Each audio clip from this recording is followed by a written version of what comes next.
Hello and welcome back. So in our last video we finished up or wrapped up with the normal map output, and so let's just pick up where we left off and just continue on, and we'll start with the height information. So here in this section you can see where I'm starting to generate my height map. Now we do have these two nodes here where I'm actually removing the water, so just as I said before, we're going to skip this and we're going to come back to this last. So let's start here with this normal to height node. So I'll just double click, and this is the node that we're viewing here in our 2D view. And so let's just move up here to our normal map. So here's our normal map, and what I did was I just utilized our normal to height node. If you're not familiar with that, here you can use, and one other thing I want to make note is between the last video and this video, I've upgraded to Substance Designer 5.1. So if you see any change in the UI, just know that it's just because I've upgraded to 5.1. The nodes and techniques and things like that that we are discussing is not changed in any way, just maybe some UI differences. But one thing we can do with 5.1 is just more quickly access nodes. So here I'll hit the spacebar button, and in my search function I'll just start to type in my normal, and here you can see that it starts to filter my nodes, and then I have this normal to height node. That's what I'm using here. So I just took the normal map and just plugged it here into the height information. I have control over my relief balance. In my case, I just increased the high frequencies just a little bit, and so on. I can also utilize my global opacity to kind of feather or kind of dial this effect down.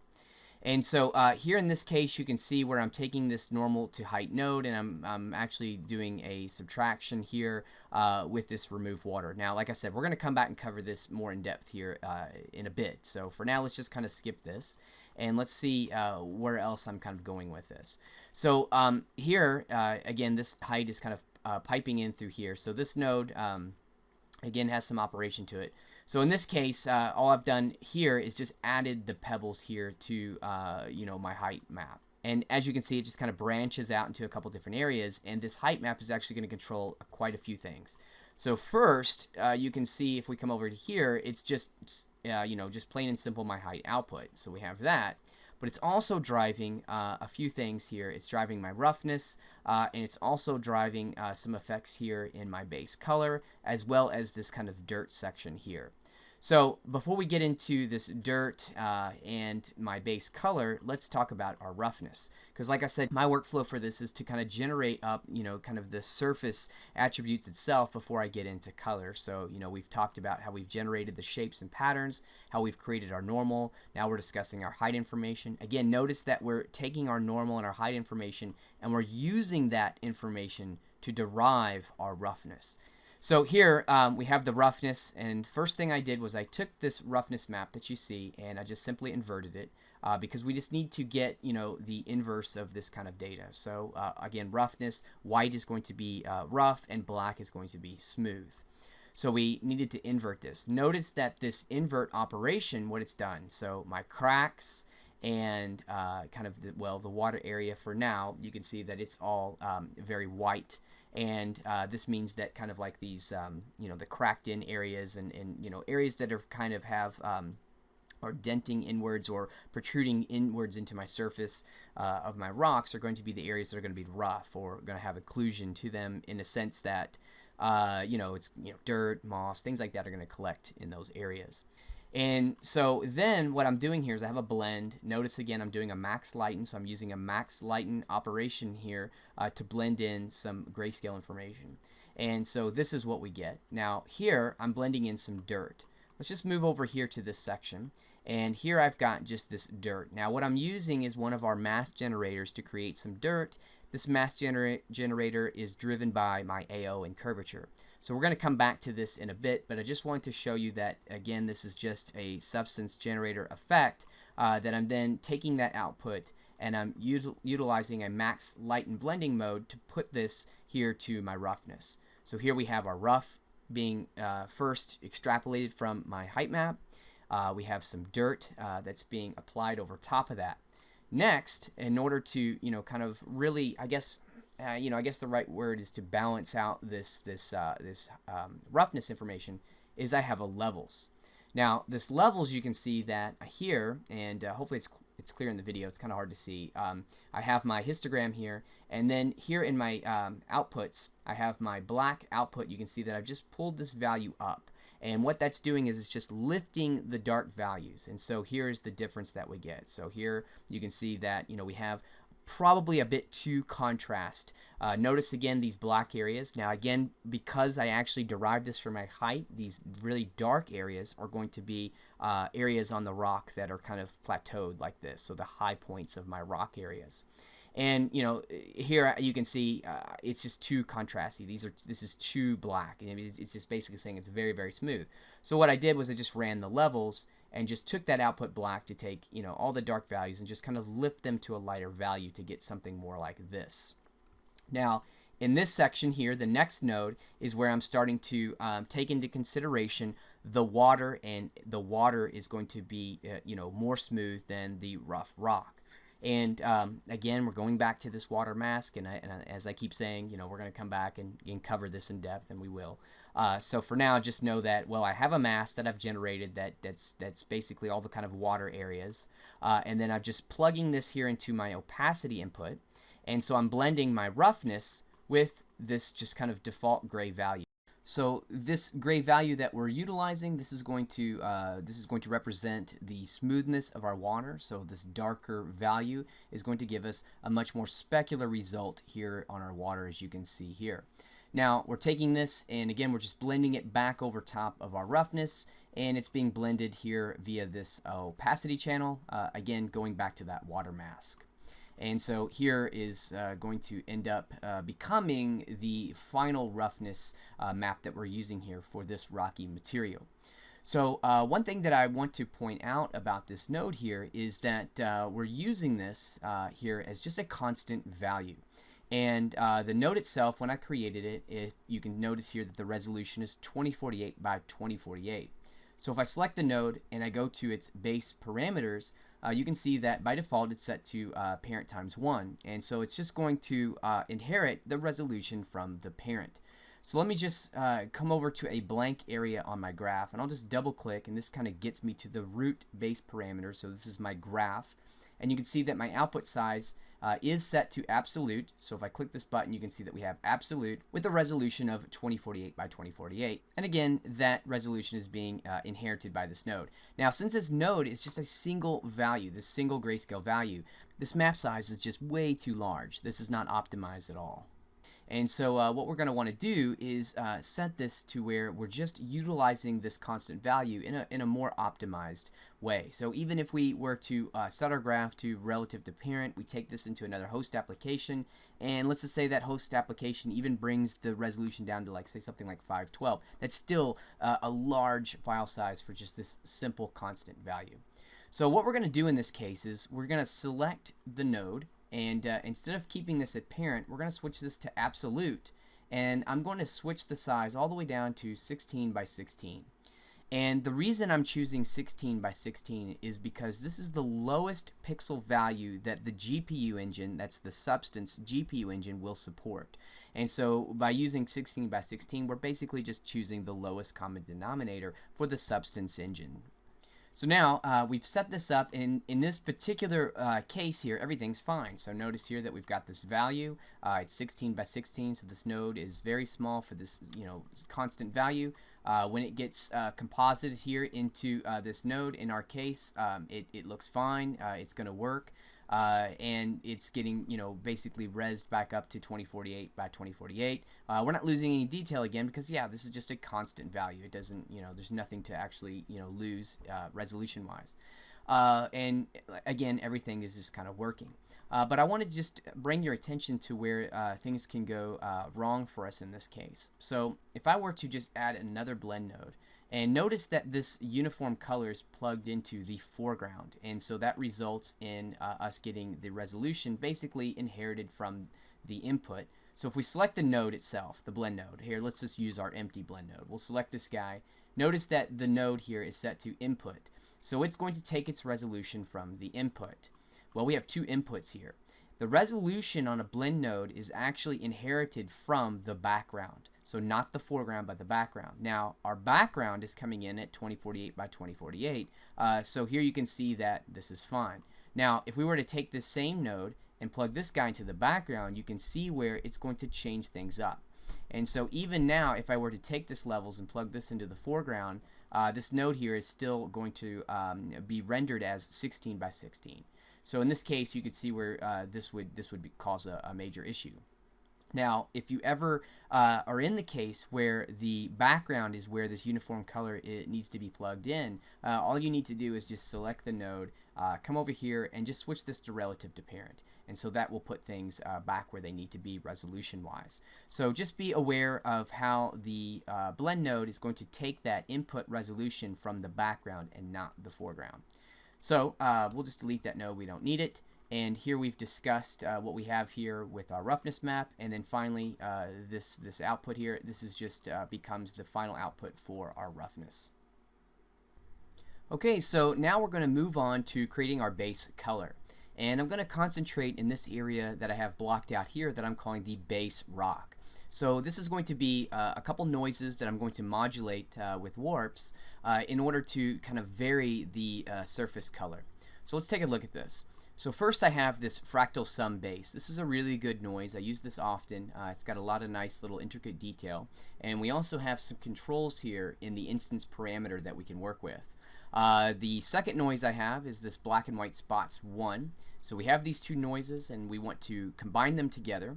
And so here I've got my blend node, and also notice that the blending mode itself is set to max. So whenever I want to take two grayscale bitmaps, such as these grunge maps here, or these noise maps, and I want to add them together, I'll typically use this max lighten mode. And the idea behind what I'm doing here is instead of just using, you know, one of these noise patterns, I always go through the process of variation. So I just want to just make sure that I am variating across, you know, these noises constantly, because I want to kind of get away from the fact that, you know, I'm working with these repeatable procedural noises and so on. So as long as you can just, you know, take any kind of these maps instead of just, like I said, using this single fractal sum, you know, we're going to vary it here with another map to get this result. And whenever you do this, you're going to get just that little extra bit of complexity that really helps to sell, you know, the effect of your texture.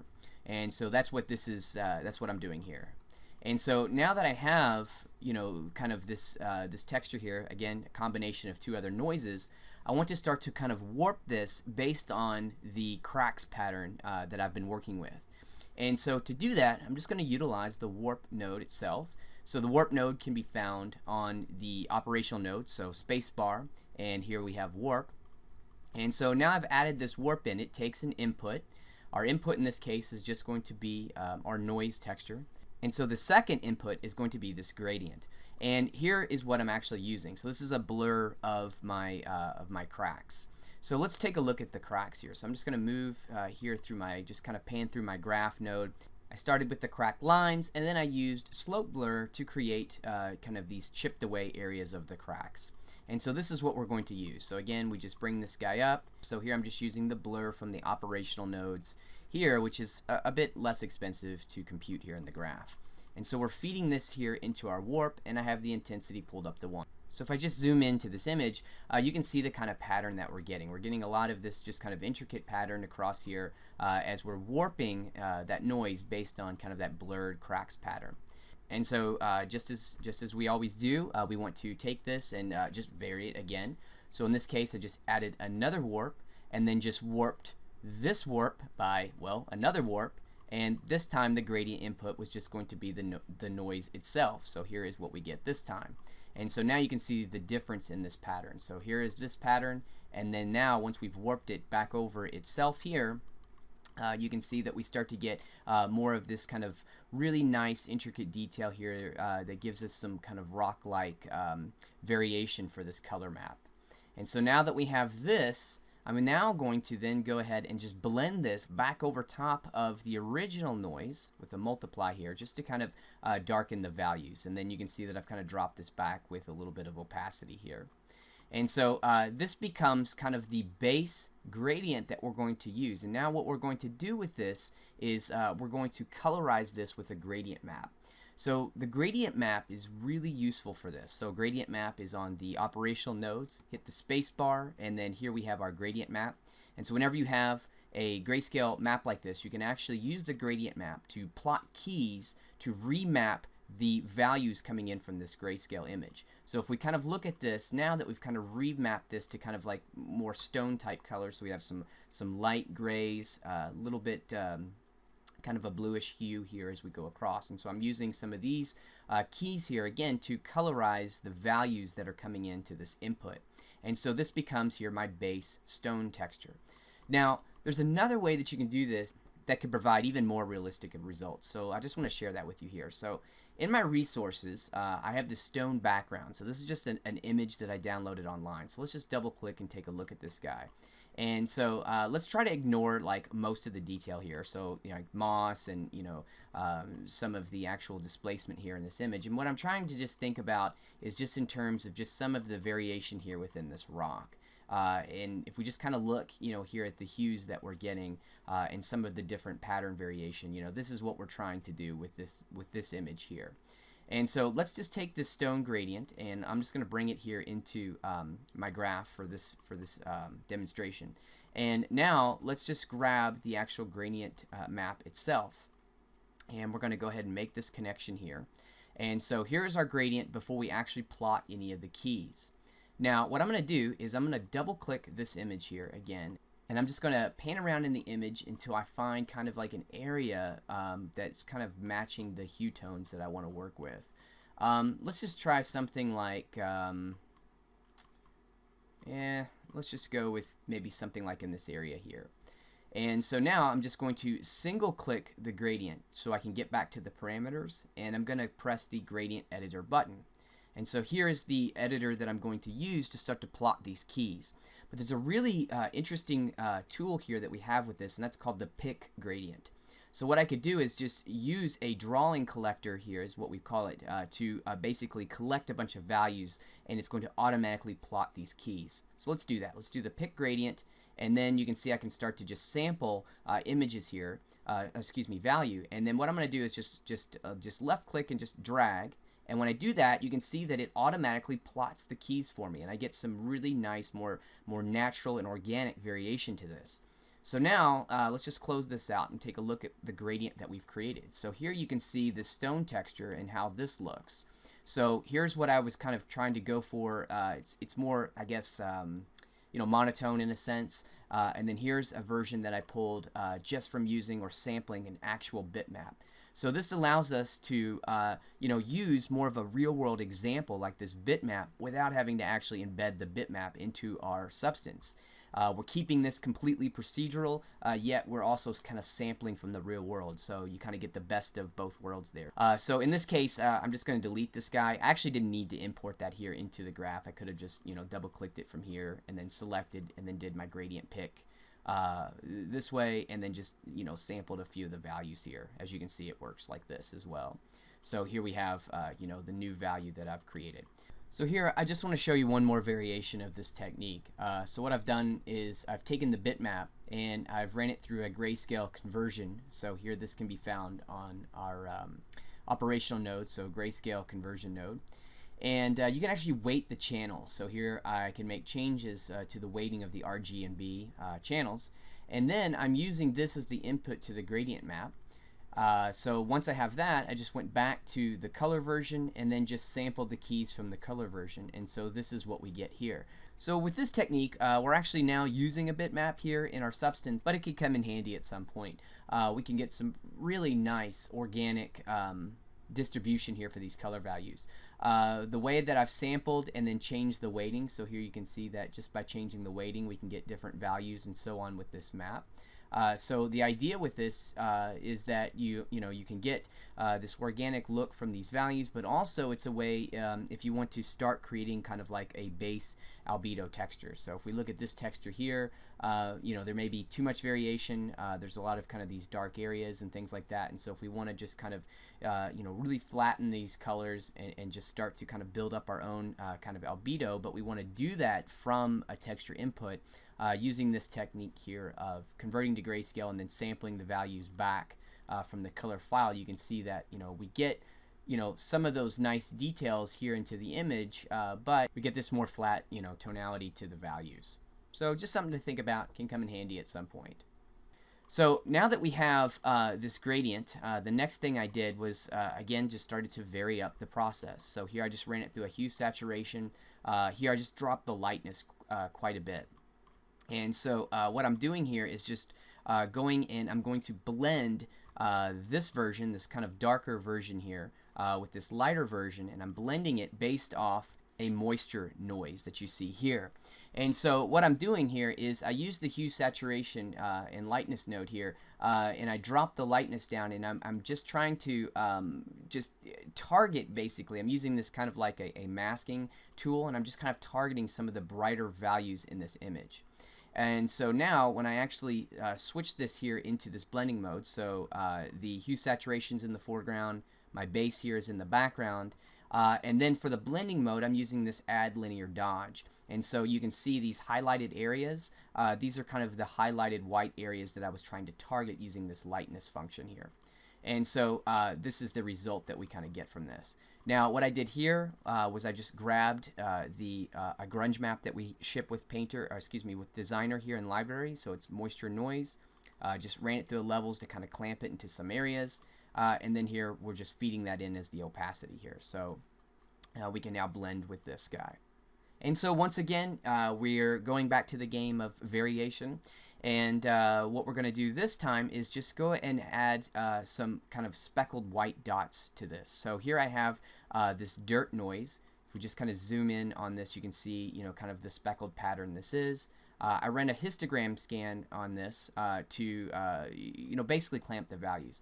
Histogram scan is a great node. Here you can just find it in the library. And what it allows you to do is just basically scan through the image in a sense and just kind of target different positional values. So for instance, if I just take my position and we'll just pull this down, you can see that, you know, we can set this to black.